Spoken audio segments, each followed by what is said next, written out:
Today's story is about a very specific type of criminal that is often portrayed in horror movies, but who rarely exists in real life. However, as rare as they are, they do actually exist. And when they decide to wreak havoc, there's often very little anyone can do to stop them. But before we get into today's story, if you're a fan of the strange, dark, and mysterious delivered in story format, then you've come to the right podcast because that's all we do, and we upload twice a week, once on Monday and once on Thursday. So if that's of interest to you, please ask to borrow the 5-star review button's phone to make a quick call, but instead log on to their Facebook and change their relationship status from married to it's complicated. Also, please subscribe to the MrBallen Podcast wherever you listen to podcasts so you don't miss any of our weekly uploads. Okay, let's get into today's story.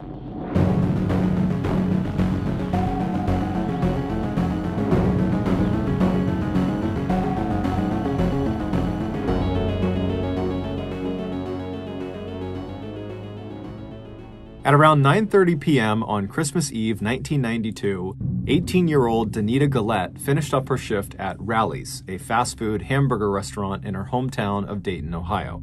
She hung up her apron, she said goodbye to her coworkers, and then she stepped outside into the freezing 19-degree night air. Danita had not driven a car to work that day, so she pulled her plaid flannel jacket tightly around her to keep warm, and then she began to briskly walk in the direction of her mother's house, which was only a couple of miles away. That night, like every other Christmas Eve night, Danita's family had all gathered up at her mother's house to celebrate. The Gillettes were one of those big families that were very close and who always looked out for each other.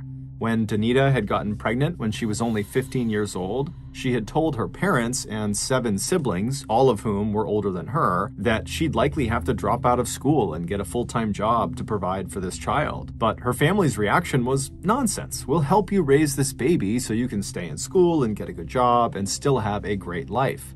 And sure enough, from the moment Danita gave birth to her daughter, her entire family stepped up and made themselves available to provide childcare anytime she needed them to.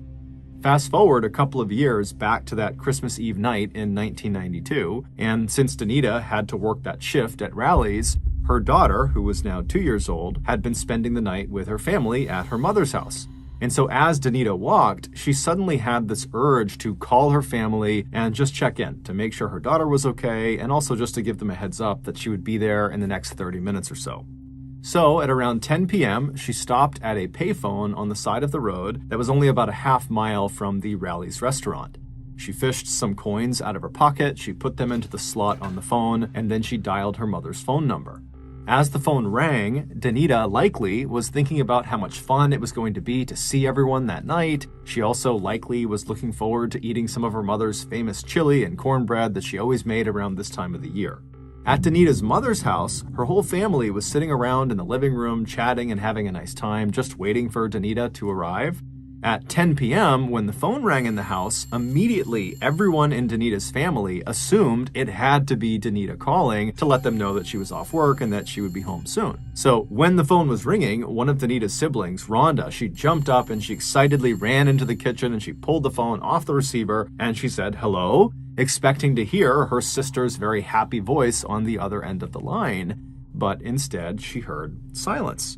Rhonda said, "Hello?" a few more times, but when she was still met with silence, she shrugged and put the receiver back into its cradle, and then she walked back into the living room and she told her family that no, it was not Danita, it must have been a wrong number. Danita's family would stay up for a little while longer waiting for Danita, but she never showed up, and they never actually spoke to her on the phone. Eventually, the family was so tired they decided to just go to bed for the night. They figured Danita must have gotten hung up at work, which was prone to happen, and so they would just have to wait until the next morning to celebrate the holidays with her. Around the time Danita stepped outside of the Rally's restaurant and began making her walk to her mother's house, Dayton, Ohio homicide detective Doyle Burke was finishing Christmas Eve dinner at his grandmother's house in the suburbs with his wife and their 2 young children. Like the Gillettes, the Burkes also liked to get together with family on Christmas Eve at Grandma's. But much as Detective Burke enjoyed the holidays, he'd been a homicide cop long enough to know that just about every week, at least one person got murdered in Dayton.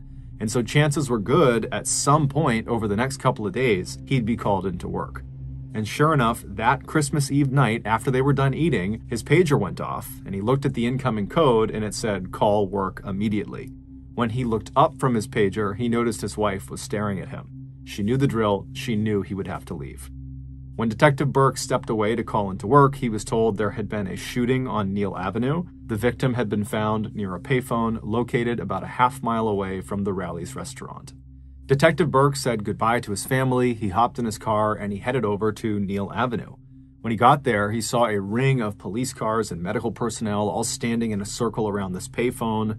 Burke parked his car on a side street, and then he walked over, and when he pushed past the ring of people, he saw the victim on the sidewalk right underneath the payphone. It was a young woman lying in a pool of her own frozen blood. It was Danita Gillette. She had been shot 5 times at point-blank range, bullets striking her in the chest, the legs, and the hands. The pattern of wounds on her body suggested she'd tried to shield herself from the bullets, holding up her hands and turning her head away and crouching back like she was trying not to get hit. After she was lying on the ground, either dying or dead, whoever had attacked her ripped her plaid coat off, they took her sneakers off, and they took her backpack that contained only 50 cents. Scattered around her body were .25 caliber aluminum shell casings, which immediately stood out to Burke. That type of ammunition was distinctive. It was generally only used for target shooting because it was not a very powerful ammunition. However, obviously, it was still lethal at close range. Witnesses in the area said they had heard the shots ring out and then saw 2 young men carrying pistols running away from the payphone. Shortly after Danita's family had decided to just go to bed and see Danita in the morning, they heard a knock on the front door. It was Detective Burke telling them that their Danita had been murdered. They were beyond devastated. They couldn't understand why anyone would ever want to harm Danita. She was such a happy person who everyone seemed to love. They just couldn't understand who would do this. When Burke told the family that Danita had been killed near a payphone, and according to witnesses, her murder likely happened sometime around 10 p.m., as soon as the family heard this, they all thought of that strange, silent phone call that Rhonda had answered around 10 p.m. that night. Had that actually been Danita? Had that been her killer? They didn't know, but it just seemed like too much of a coincidence that they would get a call at the same time that she was killed. After leaving the Gillette's household and filing his report on Danita's murder, Detective Burke arrived back at his home just hours before dawn on December 25th. After catching a quick nap, he spent that morning with his family celebrating Christmas, but his heart just wasn't in it. He had been investigating homicides for years, and so over time he had become somewhat desensitized to all of the violence. However, that morning he just kept thinking of Danita Gillette's grief-stricken family when he had told them the news. He also kept thinking about Danita herself, how scared she must have been when she was crouched down trying to shield herself from her attacker. Her family had shown Burke a picture of Danita when she was alive, and she looked like such a vibrant, happy young woman with this big, infectious smile. It just didn't make any sense that someone would kill her over some shoes and a jacket and a backpack with 50 cents in it. Was this actually a personal attack where they knew who Danita was and they were targeting her, and then afterwards they kind of set it up to look like a robbery? Or was this really a robbery? In which case, again, why are you killing someone over things that are worth so little? Burke kept finding himself thinking in circles about her case. He felt like there had to be more to this than met the eye. And he would be right. That night, just before 9 p.m. on Christmas Day, Burke's pager went off again. There had been another murder. This one had taken place in the northern part of Dayton, roughly 2.5 miles from where Danita had been found. The victim was 19-year-old Richmond Maddox. He was found slumped in the driver's seat of a blue Chevy Caprice that had crashed into a tree on the side of the road. But the crash hadn't killed him. What had killed him was a gunshot wound to the right side of his head, fired from point-blank range. And they searched the car. There was no weapon inside of the car, so this was not a suicide. And they checked the exterior of the car, and there was no entry point into the car from a bullet, which means the gun that shot him had been fired from inside the car. Likely, whoever was sitting in the passenger seat or in the back seat had shot this guy in the head. And considering the car had crashed into a tree, indicates that whoever did this, whoever pulled the trigger, had done it while Richmond was actively driving the car. And so in Burke's mind, this indicated that the person who did this had been forced to do this, because it's extremely dangerous to shoot the driver of the vehicle when the car is still moving, because you're going to crash.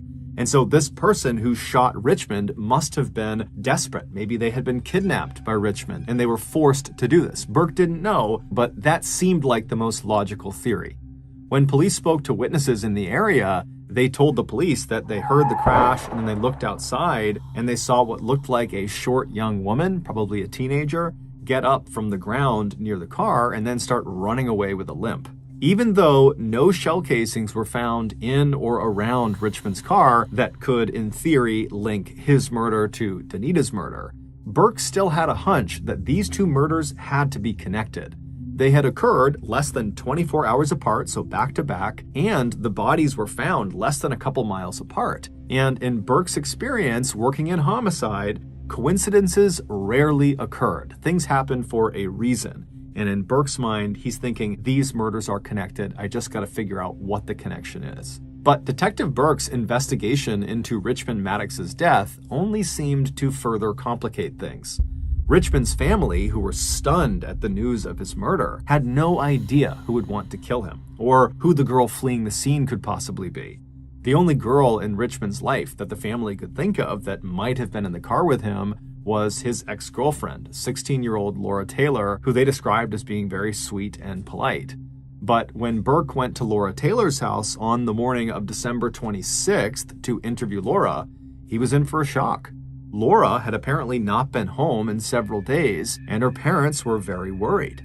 Hearing that their daughter's ex-boyfriend had been killed, they feared the worst, that something terrible had also happened to Laura. But before Detective Burke could even begin to process this new information, that now, in addition to two strange murders, he also now had a missing juvenile, who very well could be the key to solving what was happening, unbelievably, while he's thinking about all these different things, Burke felt his pager vibrate again.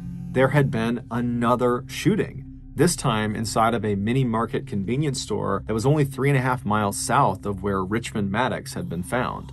This time, there were two victims. Both were still alive, but they were in critical condition. 38-year-old Sarah Abraham was a classic American success story.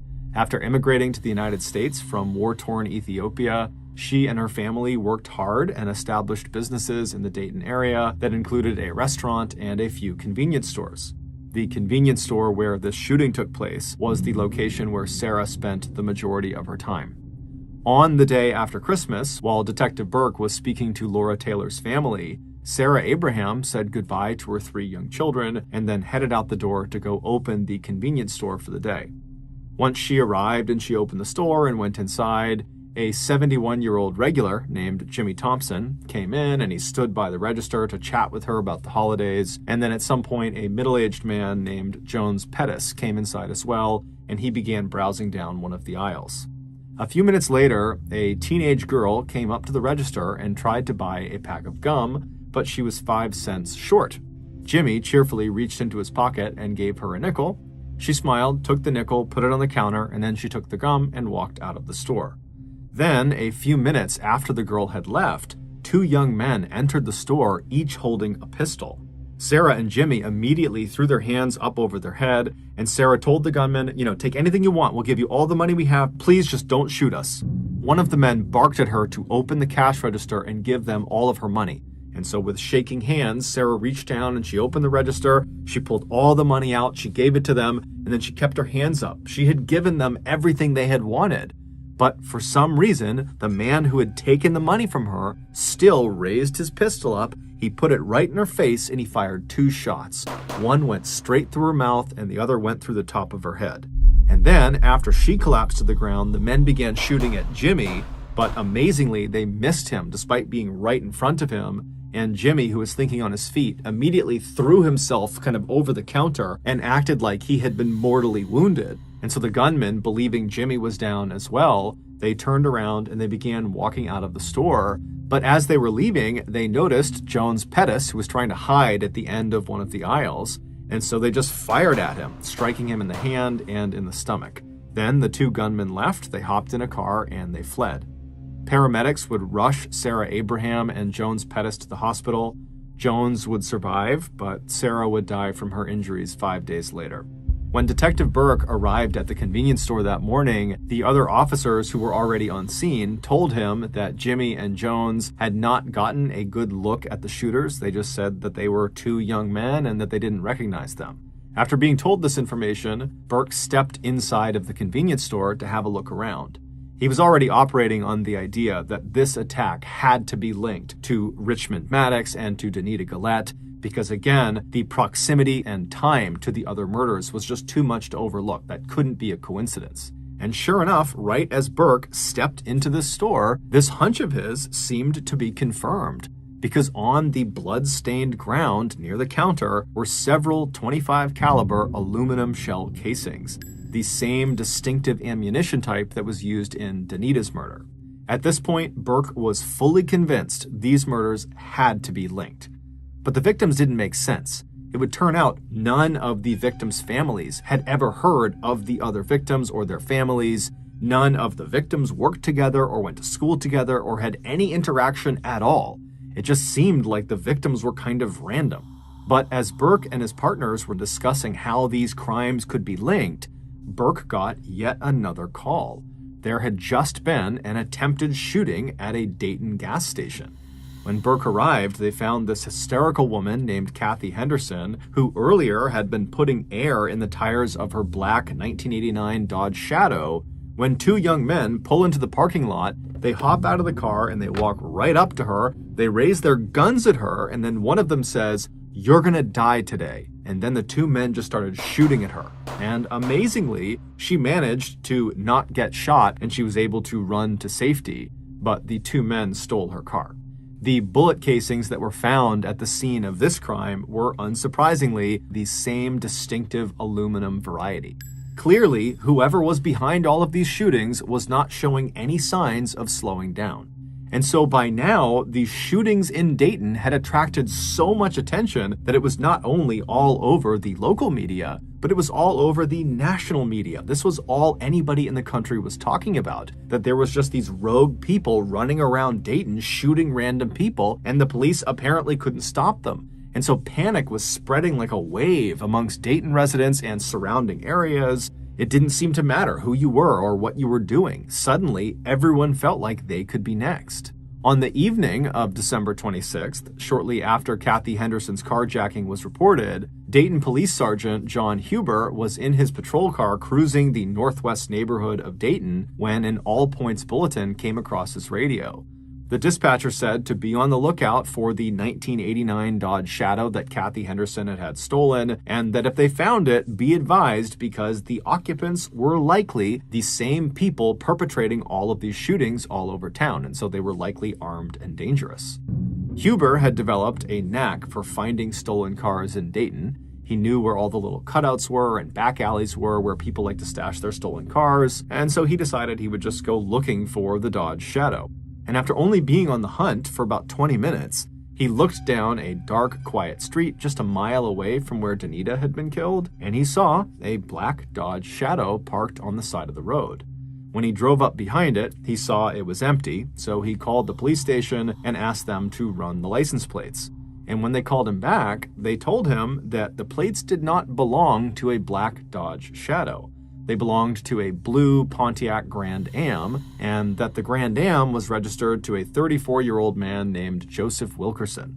Sergeant Huber was confused and thought maybe he had given them the wrong plates, but then he noticed, parked a little ways down the road ahead of the Dodge Shadow, was a blue Pontiac Grand Am. And so on a hunch, Huber drove forward and he took down the Grand Am's license plates and he called back into the police station and he asked them to run those. And they would come back and they would say, well, it turns out the plates on the Grand Am are the plates that should be on Kathy Henderson's Dodge Shadow. Meaning, clearly, in an effort to cover their trail, the suspects had switched the license plates between these two cars. And so naturally, Sergeant Huber picked up his radio and he asked if Joseph Wilkerson had reported his car as stolen. And after a few moments, the radio crackled back from headquarters that no, Joseph Wilkerson had not reported this car stolen. So Huber immediately became very suspicious of this Joseph Wilkerson person and told headquarters they should really send someone over to Joseph's property to talk to him, since most likely he was either one of the shooters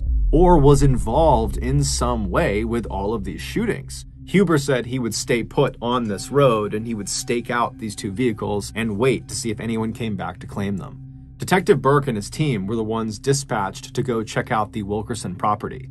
It was a small single-floor white house that was located only about 2.5 miles from where Danita had been killed.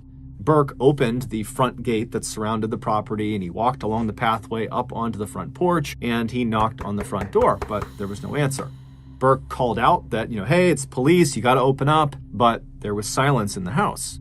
Burke left the porch and walked around to the back of the house and knocked on the back door, but still no one came to the door.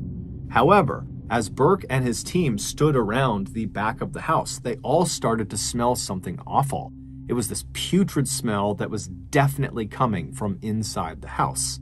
They didn't know what the smell was, but given the circumstances and frankly the urgency to figure out who is behind all these shootings, they decided this smell constituted potential foul play, and so they kicked in the back door and they made entry into the house. Immediately, the smell picked up tenfold. It smelled absolutely horrible inside this house. And just from a quick glance around the inside, it was very obvious this house had been ransacked. Somebody had robbed this house. All the drawers and cabinets had been opened. There was trash and clothing and random pieces of electronics all over the ground. And so the police, they have their guns out. They're scanning around the room and they're yelling out, "Police, if you're here, show yourself. We're coming in."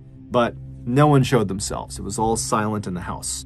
And so the police began carefully stepping through the house, and they eventually turned right and began walking down this one central hallway that seemed to lead to kind of a back room that looked like maybe a bedroom at the end of the hall. And as they're walking down this hallway, the smell is getting stronger and stronger. And then finally, they get to the end of this hallway and they look into this room and they can see what is causing the smell. There on the bed in this room was 34-year-old Joseph Wilkerson. His wrists and his ankles had been tied to the 4 posters of the bed with electrical wire, kind of putting him in a spread eagle position on his back.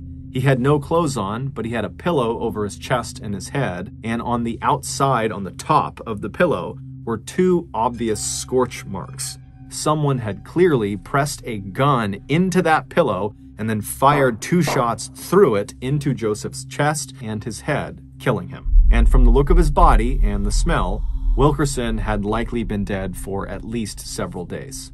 Also on the ground was another aluminum shell casing, meaning almost certainly this murder was connected to all the others. But the police still had no clue who their attackers were. Who were these mysterious 2 young men? Who was this young girl who jumped out of that car? Was that Laura Taylor? Was that the ex-girlfriend? Was she kidnapped? They didn't know. None of it made any sense. Who were the victims? They don't know each other. Why are they being chosen? What is the connection?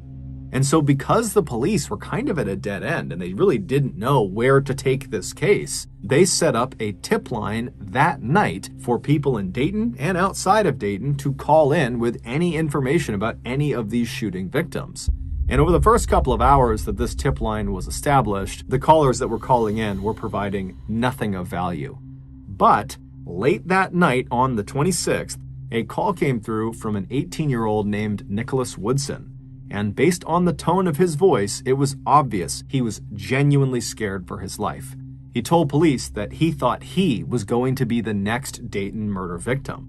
When police asked him why, he said, "Because I know who the killers are. There's 4 of them, and I think they're planning to kill me next to keep me from talking to you." While the police spoke with Nicholas, Sergeant Huber was still hiding out in his patrol car, watching the Dodge Shadow and the Pontiac Grand Am from a distance. He was kind of hidden behind some trees. And at some point, he saw movement in an apartment building situated just opposite where these 2 vehicles were parked. 3 young people walked out of the building. They walked down the front steps out onto the road. And as they crossed over the road towards the 2 vehicles, they were illuminated by the streetlight, and Huber could clearly see there were 2 young men and a small young woman. One of the men climbed into the driver's seat of the Dodge Shadow, while the other 2 climbed into the passenger and back seat of the Shadow. As the driver turned the Shadow on and pulled away from the curb, Huber radioed into headquarters that the vehicle was on the move and he needed backup right away, and then he too pulled away from the curb and began following them. After just 2 blocks, the shadow stopped, and at that moment, Sergeant Huber sped up behind them with his lights on, and immediately the passenger door of the shadow flew open and one of the 2 men took off running, but the other man and the woman stayed in the vehicle. Huber's backup had not arrived yet, so he couldn't worry about the runner. Instead, he stepped out of his car and stood behind his open car door to kind of use it as a shield, and he aimed his pistol at the driver and he yelled for them not to move. Inside the Dodge, the interior light was now on, and it showed the man was still sitting in the driver's seat, not really doing anything, and the young woman who was in the car, who was in the back seat, she was becoming hysterical, and she was screaming at the driver to shoot him now, shoot him now! But the driver didn't do anything. And then moments later, backup arrived, and they were able to pull the man and the woman out of the Dodge without a fight, and they arrested them both. They were 19-year-old Marvalis Keene, and the young woman was none other than 16-year-old Laura Taylor, the ex-girlfriend of Richmond Maddox, whose family had reported her missing. The police searched the nearby buildings for the man who had run, and they quickly found him. He had gone back inside the apartment building that Sergeant Huber had originally seen the trio come out of before they got into the Dodge Shadow. The runner was 17-year-old DeMarcus Smith, and with him in the building he was attempting to hide inside of was 20-year-old Heather Matthews, and she was actively trying to hide DeMarcus. And so both of them were arrested as well. When all 4 of them were brought back to the station, the police noticed that Marvalis was wearing Danita's flannel jacket, and DeMarcus was wearing Danita's sneakers. Additionally, while these 4 were being processed at the police station, a call came in from a team of police investigators who were searching the Dodge Shadow, and they would say that they recovered 2 guns, a .32 caliber Derringer pistol and a .25 caliber pistol that contained the same distinctive aluminum ammunition that was used in almost all of the murders. The police had just caught their killers, and they would soon find out they had done a lot more damage than the public was aware of. The police would interrogate all 4 of them that night, starting with Laura Taylor, who they thought would be the easiest to get information from because she was 16, so she was the youngest, and she was considered to be very kind and thoughtful. But Laura would remain silent for the entire long interrogation, and when she was asked at some point if she wanted to take a break to go use the restroom, she just stood up and urinated directly onto the floor and then sat back down again in silence. But Laura was the only one who acted tough. The other 3 talked, and before long, the police heard the whole awful story of what they had done. It all started back on the night of December 24th, Christmas Eve. Laura, Heather, and Marvalis were sitting around together talking about how they needed money. And at some point, Laura suggested they rob a guy she knew, Joseph Wilkerson. She said he probably had lots of nice things in his house, and I know he has a car, so we can take all of that. The other 2 liked the idea, and so Laura called Joseph and asked him if he wanted to be a part of an orgy with them, and Joseph said yes. So the trio walked over to Joseph's house, he let them in, and then the 2 girls and Joseph walked back into that back bedroom while Marvalis sat on the couch in the living room. In the bedroom, Joseph laid on the bed and he took his clothes off, and Heather and Laura pretended to start taking their clothes off when suddenly Marvalis, as planned, came bursting into the room with his pistol held out in front of him. He aimed it at Joseph and told him not to move, and then he ordered Heather and Laura to tie Joseph's hands and ankles to the 4 posters of the bed. Joseph immediately begins to beg for his life and tells them they can take anything they want in the house. Anything in this house, it's yours, just please don't shoot me. Marvalis instructed the girls to go search his house for valuables. And so while Marvalis is standing there with the gun aimed at Joseph, perhaps in an attempt to kind of bargain his way out of this, says to Marvalis, hey, I have a really amazing gun, a .32 caliber Derringer that I have hidden in the garage. If you want it, I can tell you where it is. And so Marvalis was totally interested, and he said, yeah, tell me where it is. And so Joseph explained where to go in the garage, and so Marvalis left the room, he went into the garage, and he would eventually find this little gun, this .32 caliber gun. And then when Marvalis walked back into the bedroom with Joseph, he promptly walked over to Joseph, grabbed a pillow, he put it over Joseph's chest. Joseph is just looking up at him, wondering what he's doing. And then Marvalis took this new gun, this .32 caliber Derringer, and he pushed it into the pillow so it was aiming straight down at Joseph's body. Joseph pleaded with him not to shoot him, but Marvalis pulled the trigger and he fired a shot through the pillow into Joseph's chest. Joseph began screaming, and then he made this guttural sound and his whole body began to shake. And so the other two girls, they heard the sound of the shot, so they came running back into the bedroom. And when they saw what was happening, they just stood there. And then Laura looked over at Marvalis and said, "Hey, can I shoot him too?"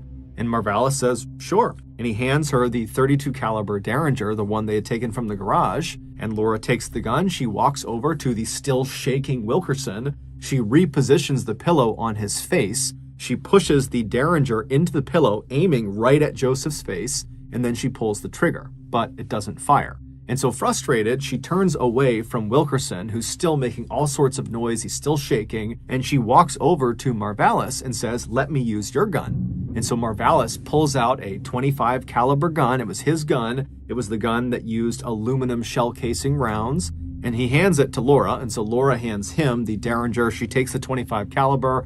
And then she walks right next to Joseph again. She grabs the pillow and makes sure it's flush to his face. She puts the .25 caliber gun up against the pillow, aiming it right at Joseph's face, and then she pulls the trigger. This time the gun would fire, and as soon as it did, Joseph's body stopped shaking and he went limp. As the trio stood there staring at Joseph Wilkerson's lifeless body, they all realized something. Killing was actually quite fun. The trio left the bedroom and began eating Wilkerson's food and watching his TV and looking for things to steal, all the while happily talking about how amazing the killing experience had just been. Eventually, though, their killing high had worn off, and they realized that Wilkerson did not have any cash in the house, and really, he didn't have nice stuff in his house, so they couldn't really even sell very much of it for very much money. And so they decided they needed to go rob somebody else to get the money they needed. But first, they recruited another friend of theirs, DeMarcus Smith, to come over and join them. When DeMarcus arrived, he, along with Laura and Marvalis, left Wilkerson's house, leaving Heather behind to watch over the place. The trio walked away from the house towards town, keeping an eye out for anyone who was out alone and could potentially be an easy target to mug. And eventually, around 10 p.m., they spotted a young woman they didn't know standing near a payphone. It was Danita, and she was fishing coins out of her pocket to put into the phone. By the time Danita had finished dialing the number of her mother's house, she heard the sound of Marvalis and DeMarcus come running up behind her, and when she turned around, she saw they had guns pointing at her, so she dropped the phone. Then the two men demanded she give them her shoes, which she instantly did, but then, simply because he thought it would be fun, Marvalis still just started shooting her. So he shot Danita 4 times, and then DeMarcus, who had not been a part of the Wilkerson killing, just immediately joined in, and he shot her a 5th time. After she was laying on the ground, dead or dying, the two men yanked her plaid jacket and her backpack off, and then they ran back to Laura on the other side of the road, and the trio retreated back to the Wilkerson house. When Danita's sister, Rhonda, picked up that phone call around 10 p.m. and was met with silence, that really had been her sister Danita calling, but Danita had died literally seconds before the line had connected. Even though, once again, their robbery target did not yield them very much in terms of monetary value, the friends felt like this second murder was still a really good thing. It was a turning point for them. They felt invincible. Killing was the best high that any of them had ever experienced. So in some ways, it didn't matter that they weren't making any money out of these robberies. It was the killing part they liked. To celebrate their murders, the 4 friends threw a party that night at Wilkerson's house. So Wilkerson's dead body is just literally decomposing in the bedroom. They just shut the door during this party. One of the people who showed up to this party was Jeffrey Wright, one of Heather's former boyfriends. And at some point in the night, Heather and Jeffrey got into this huge argument, and Jeffrey grabbed Heather by the hair and started dragging her into a back room. And so, drawn by the commotion of this, Marvalis burst into the room after them and chased Jeffrey, who leapt out of a window. Marvalis jumped out of the window after him and then began shooting at him, hitting Jeffrey 4 times in the legs as he ran away. Miraculously, Jeffrey would make it to a hospital and he would survive, though he would not go to police and tell them what happened. Seeing Heather's ex-boyfriend get shot excited Laura, and she decided she wanted to shoot her ex-boyfriend too. So the next day, on Christmas, Laura called up Richmond Maddox and asked him if he wanted to have sex with her at a nearby motel. When he said yes, she told him he would have to pay for the motel, so bring cash. Richmond agreed, and when he arrived at the designated meeting place that day, Laura climbed into the front passenger seat next to him, knowing full well she was going to kill him and steal the money out of his wallet first chance she got. But after they took off, Richmond looked in his rearview mirror and he saw Marvalis and DeMarcus following them in a car. Sensing this was a setup, Richmond hit the gas, and without any hesitation, Laura pulled out the .32 caliber Derringer pistol they had stolen from Wilkerson. She placed it against Richmond's right temple and she fired. Then she threw herself out of the moving car right before it crashed into the tree.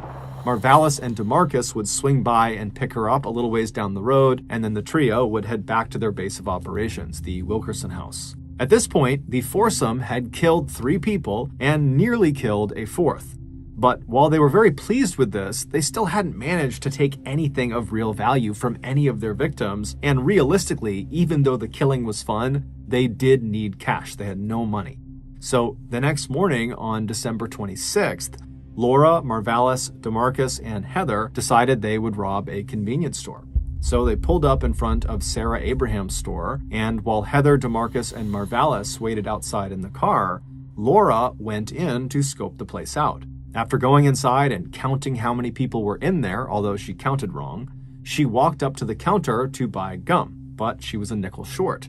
However, 71-year-old Jimmy Thompson gave her the nickel she needed, and so she bought the gum, she smiled, and she made her way out. When she walked back outside, she hopped into the car, and she told DeMarcus and Marvalis that it was just 2 people inside, the cashier and the man who had given her a nickel. She had not seen Jones Pettis, who was at the end of one of the aisles. So DeMarcus and Marvalis go inside the shop, and they hold Sarah and Jimmy at gunpoint, and after getting all the cash out of the cash register, which was only $40, the urge to kill became too much for Marvalis to control. And so he raised his gun, he aimed it at Sarah, and he shot her in the face. DeMarcus would attempt to shoot Jimmy, but he would miss. And then the pair, on their way out, would notice Jones at the end of the aisle. And even though he posed absolutely no threat to them, they shot at him anyways. After Heather drove them away from the convenience store, they stopped at a gas station for reasons we don't really know, at which point DeMarcus and Marvalis, they see this woman, Kathy Henderson, who's just completely minding her own business. She's putting air in her Dodge Shadow's tires, and they decide they're going to kill her too. So they hop out of the car, they walk over to her, and Marvalis literally says to her, "You're going to die today," and then he raises his gun and he begins shooting at her, as does DeMarcus. But amazingly, they miss her, and so she gets away. She does not get shot. And then they just steal her car. Even though by now the foursome had left behind an astounding amount of evidence that 100% was going to get them caught eventually. Despite that, their only fear at this time was that 2 of their friends, 18-year-old Marvin Washington and 16-year-old Wendy Cottrill, might snitch and turn them in. Marvin and Wendy had been present at that big party at the Wilkerson's house and had overheard the foursome talking about the murders, and the foursome knew they had overheard. But strangely, Wendy and Marvin were not the only people at that party who had overheard them. 18-year-old Nicholas Woodson was also at this party, and he overheard, and they knew he overheard. But for some reason, the foursome had identified Marvin and Wendy as the most likely to snitch. And so Marvalis confronted the pair about this, and he told them they would have to come along for the next murder to prove their loyalty and trustworthiness. And Wendy and Marvin agreed. And so that night, on December 26th, Marvalis and DeMarcus drove Marvin and Wendy out to the edge of town to this gravel pit. And when they got there and parked the car, Wendy and Marvin realized they were the next murder victims. They pleaded with Marvalis to let them go, that they wouldn't say anything, they promised, but he wasn't having it.